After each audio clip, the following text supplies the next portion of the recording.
Hello everyone, welcome back to the channel. Today we are tackling the problem called find the Kth bit in an Nth binary string. It sounds like a mouthful, but let's break it down together. The core of this problem is about building a sequence of strings made of ones and zeros. We start with a simple string containing just a zero.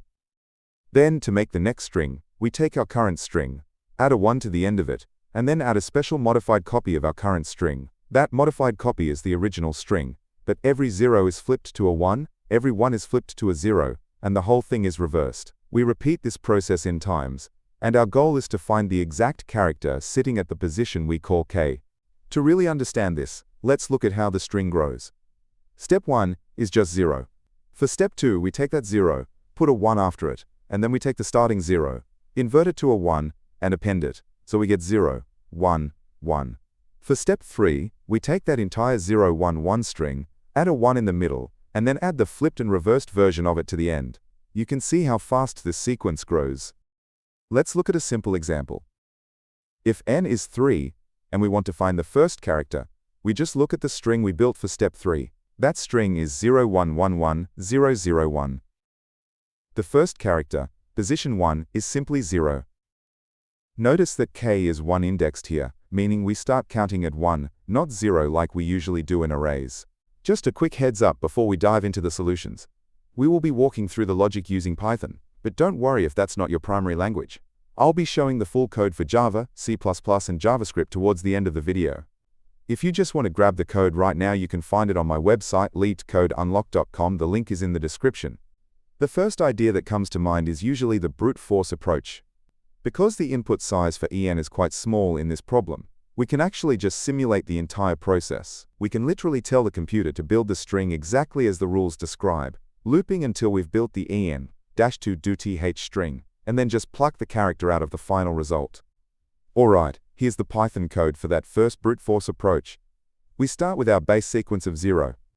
Then we loop, adding the 1, creating the inverted copy, reversing it and adding it on. We even have a tiny optimization where we break early if our sequence is already long enough to reach our target position k.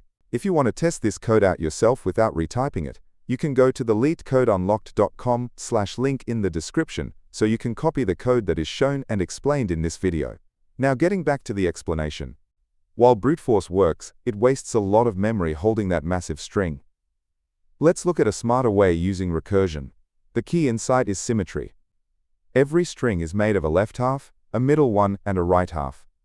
Because of this perfectly predictable pattern, we don't need to build the string at all.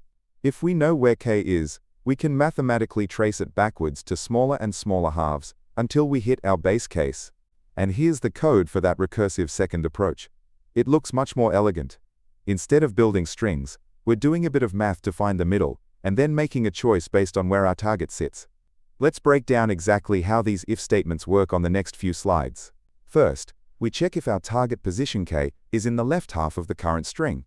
If it is, that's great news. The left half of our current string is literally just the exact same sequence from the previous step. Nothing has been flipped or reversed. So we just recursively call our function again, telling it to look for the exact same position k but in the previous smaller string. What if our target position k lands exactly in the dead center? Well, based on the rules for building the string, we always glue the left and right halves together by inserting a 1 in the middle. So if k points to that middle spot, we don't need to do any more work, we just return a 1 immediately. The trickiest part is if k is in the right half. The right half is a reverse, inverted copy of the left. So instead of looking in the right half, we find its mirror image position back on the left side. We do this by subtracting k from the total length. We ask our recursive function to find the character at that mirrored position on the left. Once it tells us what that character is, we just flip it, changing a 0 to a 1, or a 1 to a 0, and return that as our final answer. We'll look at the next approach in just a second, but first I want to quickly say why this channel looks and sounds the way it does. You can probably tell this is narrated by AI. I actually built this for myself so I could generate clear, instant explanations the moment a daily problem drops to help myself learn. It helps me study faster, and I upload them here in case they help you too.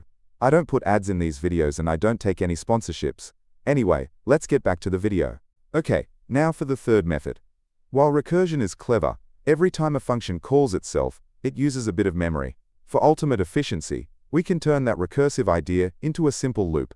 The core logic is identical.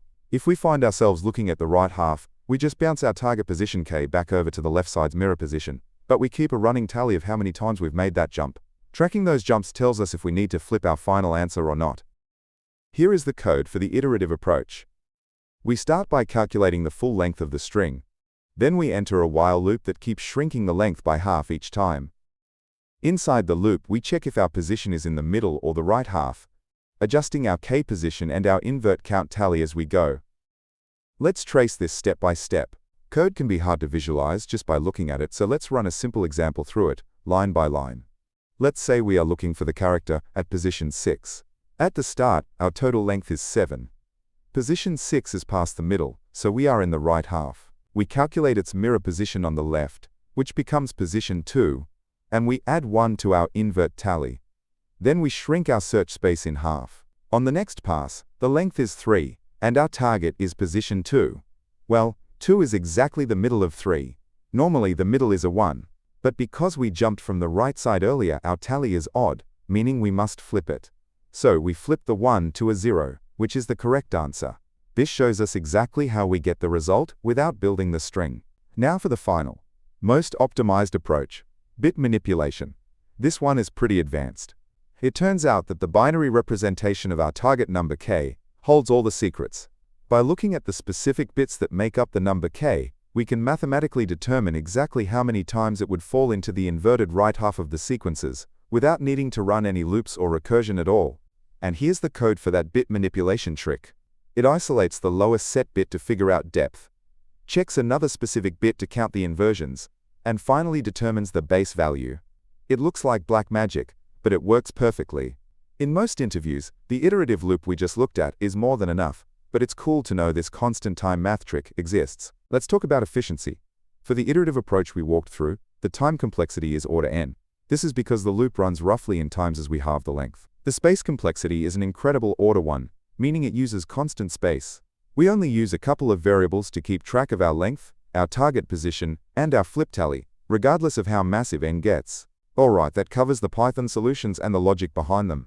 As promised, here are the full solutions for Java, C++, and JavaScript using the efficient iterative approach. Instead of pausing and typing these out, you can just go to leetcodeunlocked.com via the link in the description to copy and paste the exact code directly. Here is the full solution in Java. Next up, here is the C++ version. And finally, here is the solution in JavaScript. So let's wrap it up. We started by seeing why building the entire string is a bad idea due to memory limits. Then, we realized that the perfectly mirrored structure of the string allows us to just bounce our target position back and forth, zeroing in on the answer without ever building the text. By simply keeping a tally of how many times we had to flip sides, we solved a complex memory problem with just a few basic math operations. Before we finish up, I want to mention I have another channel called Leetcode Unlocked. I'm on a mission to eventually post a solution for literally every single Leetcode problem on the platform. If you want to study problems outside of just the daily challenge, make sure to check it out. If you want to help support that goal of covering every problem, you can donate at buymeaboba.com/LeetCodeDaily. Also, please make sure to like, subscribe, and turn on notifications. I post the daily Leetcode problem as soon as it comes out, so you can get your streak done early. Keep coding, and I'll catch you in the next one.